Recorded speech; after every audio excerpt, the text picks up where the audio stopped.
Assalamualaikum warahmatullahi wabarakatuh. Alhamdulillahi rabbil alamin. Wabihi nasta'in wa ala umurid dunya waddin. Wassalatu wassalamu ala asyrafil anbiya'i wal mursalin wa ala alihi wa sahbihi ajma'in. Amma ba'du. Yang terhormat pengasuh Pondok Pesantren Al-Hamid, beliau Bapak Kiai Haji Lukman Hakim Hamid. Yang terhormat Kepala Madrasah Aliyah Al-Hamid, beliau Bapak Haji Nasrullah MMPD. Yang terhormat Wakil Kepala Madrasah Bidang Kurikulum, beliau Ibu Yulis Diana SPD. Yang terhormat Wakil Kepala Madrasah Bidang Kesiswaan, beliau Ibu Dinar Syahrani SS. Yang terhormat Pembina OSIS Putri Madrasah Aliyah Al-Hamid, beliau Ibu Nur Indriani SPD. Serta teman-teman yang saya banggakan. Standing in front of you all, I would like to read out the schedule of this event. For the first agenda is opening. The second agenda is Holy Quran. The third agenda is speech by some speaker. The next agenda is announcement the winner of competition, and the last agenda is closing by praying. So, let's begin our agenda in this event by Al-Fatihah. Al-Fatihah. Amin, amin ya rabbal alamin. Baiklah, menempati ke acara selanjutnya, pembacaan kalam ilahi yang akan dikumandangkan oleh Saudari Hilyah Putri. Kepadanya kami persilahkan. Assalamualaikum warahmatullahi wabarakatuh. A'udzu billahi minasy syaithanir rajim. Bismillahirrahmanirrahim. Ar-Rahman 'allamal Qur'an, khalaqal insan, 'allamahul bayan, asy-syamsu wal qamaru bihusban, wan najmu wasyajaru yasjudan, was-samaa'a rafa'aha wa wada'al mizan, alla tatghaw fil mizan, wa aqimul wazna bil qisti wa la tukhsirul mizan, wal arda wada'aha lil anam, fiha fakihatun wan nakhlu zatul akmam. Shadaqallahul azim. Wassalamualaikum warahmatullahi wabarakatuh. Kepada Hilyah Putri, kami sampaikan terima kasih. Okay, go to the next agenda is speech by some speaker. For the first speaker is Raisa Putri Aprilianti. The beautiful stage is yours. Assalamualaikum warahmatullahi wabarakatuh. Alhamdulillahirabbil alamin. Wabihi nasta'in wa ala umurid dunya waddin. Wassalatu wassalamu ala asyrafil anbiya'i wal mursalin Sayyidina wa maulana Muhammadin wa ala alihi wa sahbihi ajma'in. Amma ba'du. Yang saya hormati Bapak Kiai Haji Lukman Hakim Hamid selaku pengasuh Pondok Pesantren Al-Hamid, Dan yang saya hormati Bapak Haji Nasrullah MMPD selaku Kepala Sekolah Madrasah Aliyah Al-Hamid. Dan yang saya hormati seluruh Dewan Guru yang tidak bisa saya sebutkan namanya satu persatu, namun tidak mengurangi rasa takzim saya kepada beliau. Tak lupa juga seluruh rekan siswi Madrasah Aliyah Al-Hamid yang sangat saya cintai dan sangat saya banggakan. Alhamdulillah dalam kesempatan kali ini kita bisa kembali melaksanakan acara muhadharah. Walaupun secara virtual, tapi semoga tetap bisa bermanfaat bagi kita semua. Nah, dalam kesempatan kali ini saya akan membahas tentang sabar. Teman-teman sekalian, yang namanya hidup itu pasti akan diuji oleh Allah Subhanahu wa taala. Semua manusia di muka bumi ini pasti akan diuji oleh Allah Subhanahu wa taala. Bisa diuji dengan rasa takut, bisa diuji dengan rasa lapar, bisa diuji dengan kurangnya harta. Nah, ujian itu tidak hanya berupa kesedihan, tapi juga bisa berupa kebahagiaan. Contoh, kita lihat ada orang, hidupnya enak banget, kayaknya dia udah kaya, cantik, pinter, kayaknya dia gak pernah diuji deh sama Allah. Jangan salah dulu, karena ujian itu gak hanya berbentuk kesedihan, tapi juga bisa berbentuk kebahagiaan. Jadi kalau misalnya ada orang itu bisa diuji dengan kesedihan, bisa juga diuji dengan kebahagiaan. Kita miskin itu diuji, kita kaya juga diuji, kita bodoh diuji, kita pintar juga, itu namanya ujian. Nah, dalam surat Al-Baqarah ayat 153 Allah Subhanahu wa taala berfirman, A'udzu billahi minasyaitonir rajim. Bismillahirrahmanirrahim. Ya ayyuhalladzina amanu ista'inu bis-sabri was-shalah. Innallaha ma'as-sabirin. Artinya, wahai orang-orang yang beriman, mintalah pertolongan kepada Allah dengan sabar dan sholat. Sesungguhnya Allah bersama orang-orang yang sabar. Nah, jadi ketika kita ditimpa musibah, kita sedang mendapatkan ujian, maka bersabarlah. Insya Allah dengan kita bersabar, maka Allah akan menolong kita dan membimbing kita. Nah, sabar itu manfaatnya sebenarnya banyak banget. Bisa bermanfaat untuk kesehatan. Karena seorang peneliti mengatakan bahwa orang yang bersabar itu lebih sehat badannya daripada orang yang mudah marah-marah. Karena ketika kita sabar, maka hati kita akan menjadi tenang. Dan itu akan sehat untuk badan kita.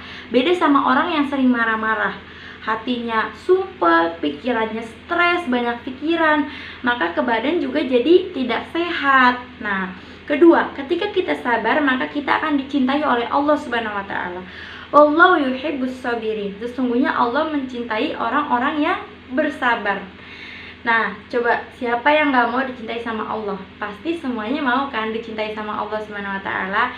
Nah, maka dari itu, agar kita dicintai oleh Allah Subhanahu wa taala, maka kita harus menjadi orang yang sabar.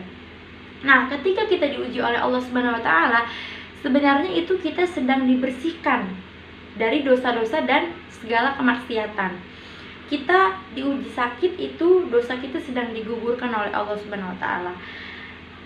Contoh seperti kisah Ummu Al-A'la.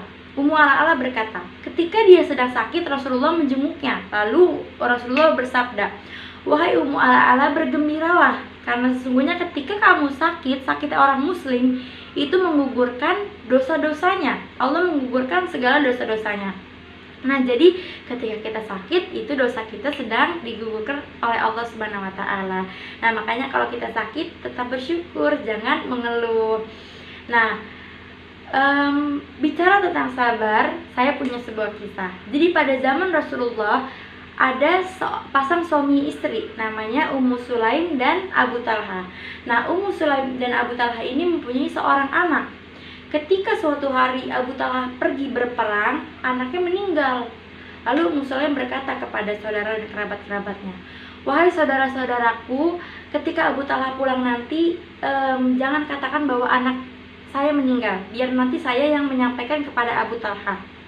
Lalu ketika Abu Talha pulang, Ummu Sulaim menyiapkan makanan yang enak, berdandan yang cantik. Pokoknya malam itu Abu Talha dibuat senang oleh Ummu Sulaim.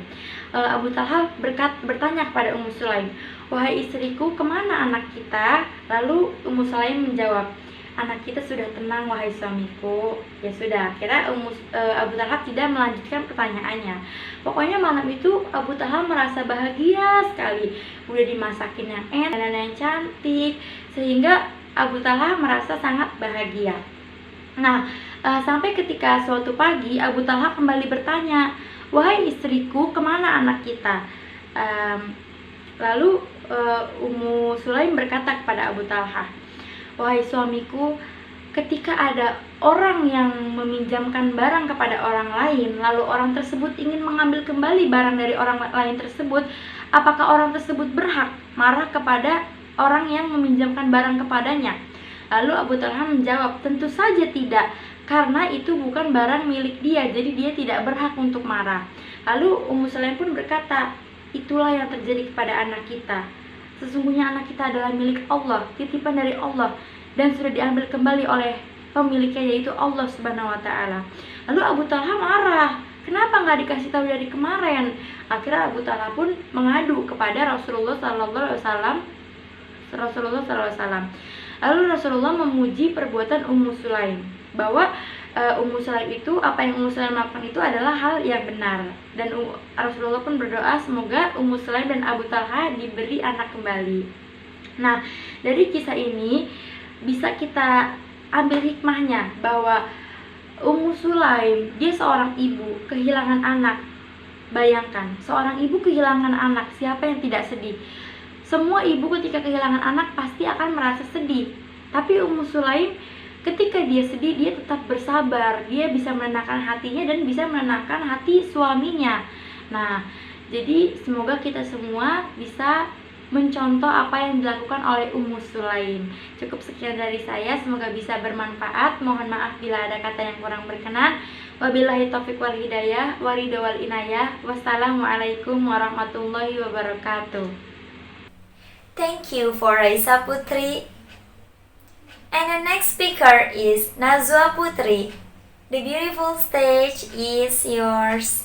Assalamualaikum warahmatullahi wabarakatuh.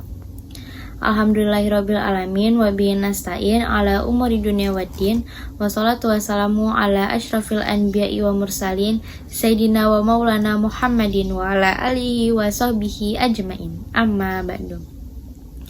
Yang terhormat pengasuh Pondok Pesantren Al-Hamid Bapak Kiai Haji Lukman Hakim Hamid. Yang terhormat Kepala Madrasah Aliyah Al-Hamid Bapak Haji Nasrullah. Yang terhormat pembina OSIS Putra maupun Putri MA Al-Hamid. Yang terhormat pengurus OSIS Putra maupun Putri MA Al-Hamid. Puji syukur marilah kita panjatkan kepada Allah Subhanahu wa Ta'ala, dan salawat serta salam semoga tetap tercurahkan kepada baginda Nabi besar Muhammad Sallallahu Alaihi Wasallam. Allahumma sholli alaihi. Pada kesempatan kali ini saya akan membawakan tema muhadharah yang berjudul syukur. Syukur merupakan satu ungkapan rasa terima kasih atas sesuatu yang telah diperoleh. Seringkali dalam kegiatan keagamaan, kita sering dianjurkan untuk selalu bersyukur pada setiap kesempatan atas segala sesuatu yang telah diterima. Kalau kita melihat fenomena kekacauan yang terjadi pada akhir zaman ini, kita akan mendapati bahwa satu akal masalah dari kekacauan tadi adalah kurangnya rasa syukur yang dimiliki oleh sebagian umat. Syukur yang besar pasti akan melahirkan perilaku yang baik dan tepat.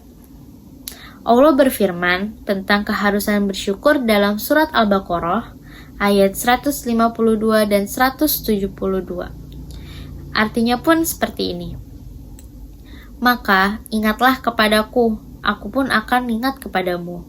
Bersyukurlah kepadaku dan janganlah kamu ingkar.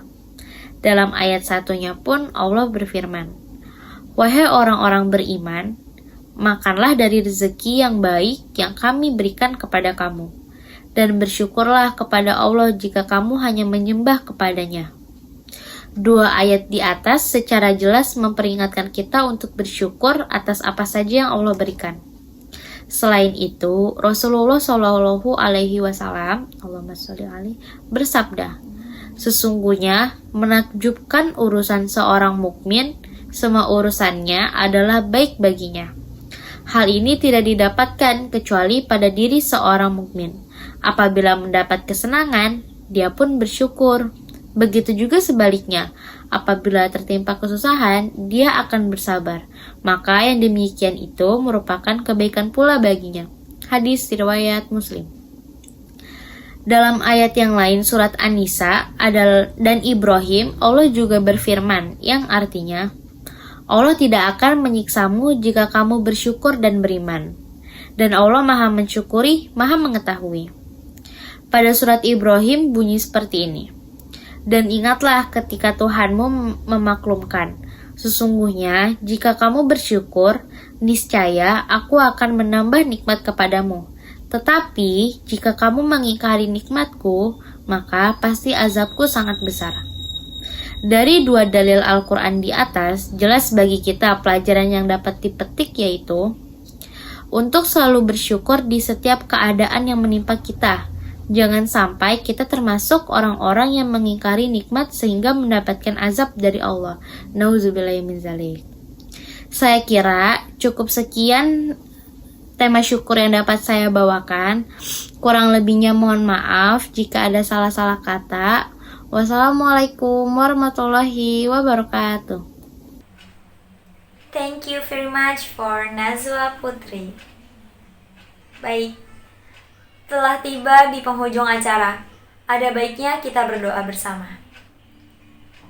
Doa kali ini akan dipimpin oleh Siti Rohmah. Kepada Siti Rohmah, kami haturkan. Al-Fatihah.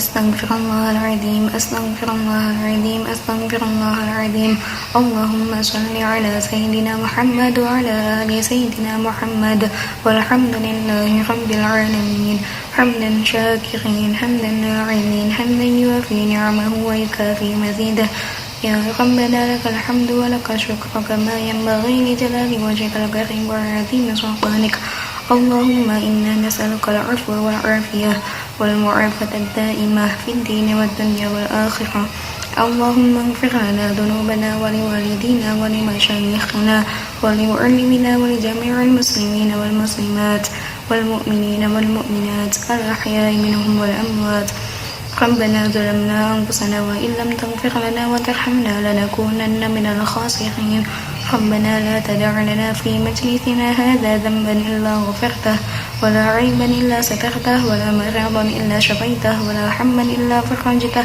ولا طفلا إلا ربيته وأشعته ولا دينا إلا قضيته ولا حاجة من هوائج الدنيا والآخرة إلا قضيتها يا رب العالمين ربنا لا تزغ قلوبنا بعد إذ هديتنا وهب لنا من لدنك رحمة إنك أنت الوهاب ربنا هب لنا من أزواجنا وذريتنا قرة أعين واجعلنا للمتقين إماما ربنا اغفر لنا ولوالدينا وارحمهما كما ربيانا صغارا ربنا آتنا في الدنيا حسنة وفي الآخرة حسنة وقنا عذاب النار وقنا عذاب القبر ومن عذاب النار ومن فتنة المحيا والممات ومن فتنة المسيح الدجال وصلى الله على سيدنا محمد وعلى آله وصحبه وسلم والحمد لله رب العالمين الفاتحة.